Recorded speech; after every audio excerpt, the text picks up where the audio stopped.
Subscribe कीजिए हमारा channel the Jharkhand study और लेटेस्ट नोटिफिकेशन के लिए बेल आइकन को क्लिक करें।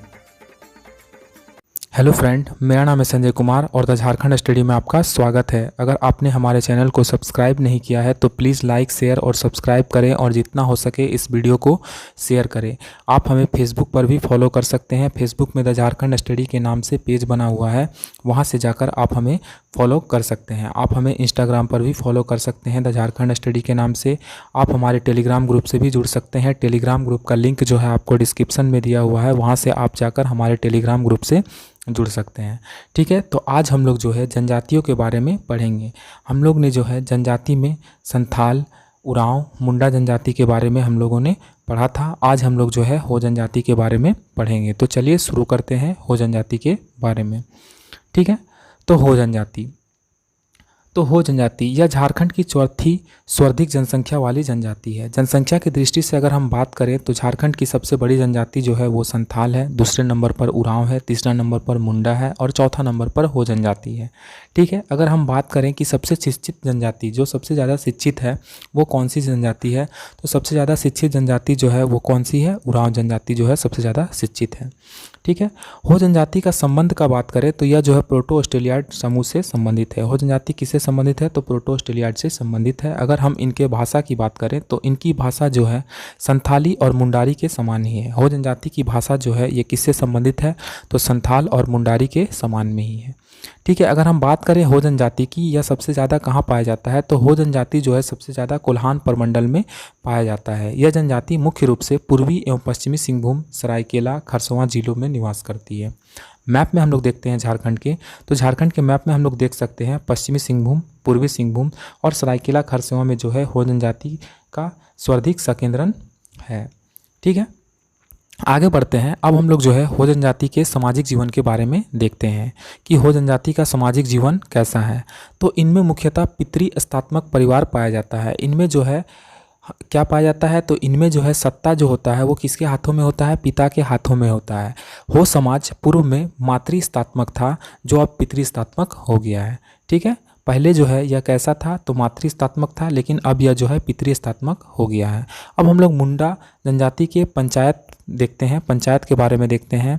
तो संपूर्ण हो क्षेत्र 5 से 20 गाँव के समूह में विभाजित है, जो पीर के नाम से जाना जाता है। संपूर्ण हो क्षेत्र जो है 5 से 20 गाँव के समूह में विभाजित है, जिसको किसके नाम से जाना जाता है? पीर के नाम से जाना जाता है। और पीर का जो मेन होता है, जो मतलब प्रधान होता है, उसको मानकी के नाम से जाना जाता है। पीर के प्रधान को किस नाम से जाना जाता है? हो जनजाति के पीर के प्रधान को मानकी के नाम से जाना जाता है। अगर हम बात करें इनकी जातीय प्रशासन प्रणाली की, तो इनकी जातीय शासन प्रणाली मुंडा मानकी प्रशासन जो है इनकी हो जनजाति की जो है जातीय शासन प्रणाली है। ठीक है, अब हम बात करते हैं इनके विवाह की।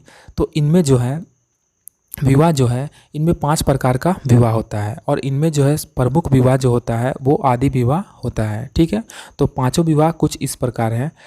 जो हमारा पहला है वो आदि बाफला विवाह, दूसरा जो है हमारा दिकू आदि विवाह, तीसरा जो है हमारा ओपोरतिपी विवाह और चौथा जो है हमारा राजखुशी विवाह, पांचवा जो है हमारा क्या है? अनादर विवाह।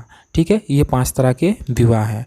तो ओपोरतिपी विवाह में क्या होता है कि वर द्वारा कन्या को हरण करके विवाह किया जाता है। ओपोरतिपी विवाह में क्या होता है? वर द्वारा कन्या को क्या करता है? हरण करके और उससे शादी करता है। राजखुशी विवाह में क्या होता है? तो राजखुशी विवाह में वर कन्या की मर्जी से विवाह होता है। ठीक है, उसके बाद है एक दिकू आदि विवाह। इसमें क्या होता है? हिंदू प्रभाव तथा हिंदू बहुल गांव में रह रहे परिवार में जो है यह विवाह प्रचलित है। एक होता है आदर विवाह या अनादर विवाह। वधु द्वारा विवाह होने तक वर के यहाँ बलात् प्रवास करके रहना ही जो है यह विवाह है। ठीक है, इसमें जो है समगोत्रीय विवाह निषेध है। इस जनजाति में जो है समगोत्रीय विवाह जो है निषेध है, मतलब एक ही गोत्र में शादी नहीं हो सकता। हो जनजाति में जो है 80 से अधिक गोत्र हैं, जिनमें बारला, बोदरा, बालमुछू, अंगरिया, हेम्ब्रम, चांपिया, तामसोय आदि प्रमुख हैं। ठीक है, आगे बढ़ते हैं। अब हम लोग इसके जो है हो जनजाति के सांस्कृतिक जीवन के बारे में देखते हैं कि इनका सांस्कृतिक जीवन कैसा है। ठीक है, तो हो गाँव माल भूमि या कटक पर बसे होते हैं तथा कुछ गांवों के मध्य में अखाड़ा पाया जाता है जिसे एटे तुरतुड कहते हैं। ठीक है, इनमें जो है एक अखाड़ा पाया जाता है जिसको हम लोग एटे तुरतुड कहते हैं, जिसमें जो है आप देख सकते हैं ये कुछ इस तरह से रहता है, जिसमें ये लोग क्या करते हैं, नाच गान कथा वार्ता के माध्यम से मनोरंजन और प्रदर्शन दोनों उद्देश्यों की पूर्ति होती है। इस अखाड़े में क्या होती है, नाच गान, जितना तरह का कथा वार्ता मनोरंजन से रिलेटेड जितना कुछ होता है वो कहाँ पर होता है, एटे तुरतुड में जो होता है, जिसको हम लोग अखाड़ा बोलते हैं। ठीक है, आगे बढ़ते हैं। अब हम लोग देखते हैं तो इनमें जो है एक युवागिरी होता है जिसको गोतियारा के नाम से जाना जाता है। हो जनजाति के युवागिरी को किस नाम से जाना जाता है, गोतियारा के नाम से जाना जाता है। सामान्यतः हो जनजाति के लोगों का जो होता है वो क्या होता है, दाढ़ी और मूछ नहीं होता है। हो जनजाति के जितने भी जनजाति हैं हो जनजाति में, उनमें जो है दाढ़ी मूछ नहीं होती है। ठीक है, अब हम लोग देखते हैं तो हो जनजाति के नृत्य और गीत जो है उस जनजाति के नाम पर ही रखे गए हैं। इनके जितना भी नृत्य और गीत है वो हो जनजाति के नाम से ही पर ही रखा गया है। ठीक है, अब हम लोग देखते हैं तो इनमें प्रमुख पर्व त्यौहार जो है वो है माघे, बहादमुराई, घनरोपी, हेरो, जोमनामा, कोलब, बतौली आदि। ये जो है हो जनजाति का प्रमुख त्यौहार है। ठीक है, इनमें जो है रसोई घर में एक कोने में अधिक होता है जो पूर्वजों का पवित्र स्थान होता है। रसोई घर जो होता है उसके एक कोना में जो है ये लोग पूजा करते हैं, जिसको अधिक बोला जाता है और माना जाता है ऐसा कि ये जो है इनका मतलब पूर्वजों का पवित्र स्थान होता है। ठीक है, अब हम लोग जो है मुंडाओं के जो है आर्थिक जीवन के बारे में नहीं, हो जनजाति का जो है हम लोग आर्थिक जीवन के बारे में जानते हैं। ठीक है, तो इनका आर्थिक जीवन कैसा होता है, तो हम लोग को पता है कि हो जितना भी जनजाति है उनका मुख्य आधार क्या है, कृषि है। वो कृषि करके ही अपना जीवन यापन करते हैं। ठीक है, इनमें जो है भूमि की 3 श्रेणियां विभाजित किया जाता है। इनकी भूमि को जो है 3 श्रेणियों में विभाजित किया जाता है। हो जनजाति का जो भूमि होता है वो 3 मतलब भागों में बांटा हुआ रहता है। पहला जो भूमि है उसको बेडो भूमि के नाम से जानते हैं। दूसरा भूमि को जो है हम लोग वादी भूमि के नाम से जानते हैं। तीसरा जो भूमि है उसको गोड भूमि के नाम से जाना जाता है। ठीक है, और ये एक मुख्य पेय पदार्थ का प्रयोग करते हैं जिसको हम लोग इली के नाम से जाना जाता है। ठीक है, ये जो है इली को जो है भगवान पर भी चढ़ाया जाता है। इली हो का प्रिय एवं पवित्र पेय पदार्थ है। अब हम लोग तीनों भूमि के बारे में थोड़ा सा जानते हैं कि बेडो भूमि क्या है, वादी भूमि क्या है, गोड भूमि क्या है।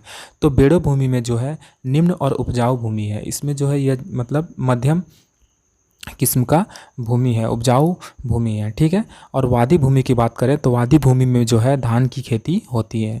रहा बात गोड़ भूमि का, तो गोड़ भूमि में जो है मोटे अनाज की खेती होती है। ठीक है, इनकी भूमि को 3 श्रेणियों में बांटा जाता है। बेड़ो भूमि जिसमें निम्न और उपजाऊ भूमि होती है, वादी भूमि जिसमें धान की खेती होती है, गोड़ भूमि जिसमें मोटा अनाज होता है। ठीक है, और इनका जो पेय पदार्थ होता है इली जिसको बोला जाता है, जिसको हम लोग बोलते हैं इली जो है या मतलब पेय पदार्थ है हो जनजाति का। ठीक है,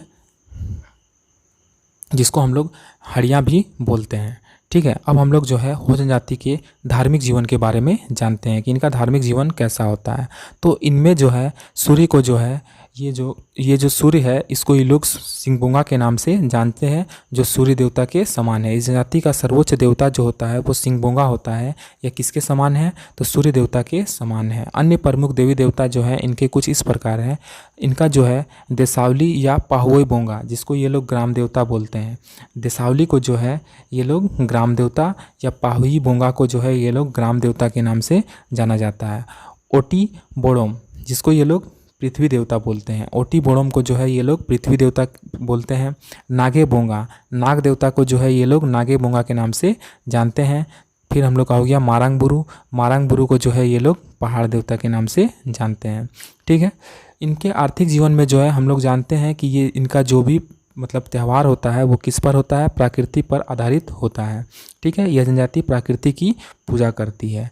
तो यही सब है हो जनजाति में, ज़्यादा कुछ है नहीं। ये आप एक बार इसको अच्छे से देख लीजिए, आपको अच्छे से समझ में आ जाएगा कि हो जनजाति का सांस्कृतिक जीवन, आर्थिक जीवन या फिर सामाजिक जीवन कैसा था। ठीक है, उम्मीद करते हैं आपको हो जनजाति के बारे में अच्छे से समझ में आया होगा। अगर आपको हमारा वीडियो अच्छा लगता है तो प्लीज़ लाइक, शेयर और सब्सक्राइब करें और जितना हो सके इस वीडियो को शेयर करें। जय हिंद, जय भारत, धन्यवाद।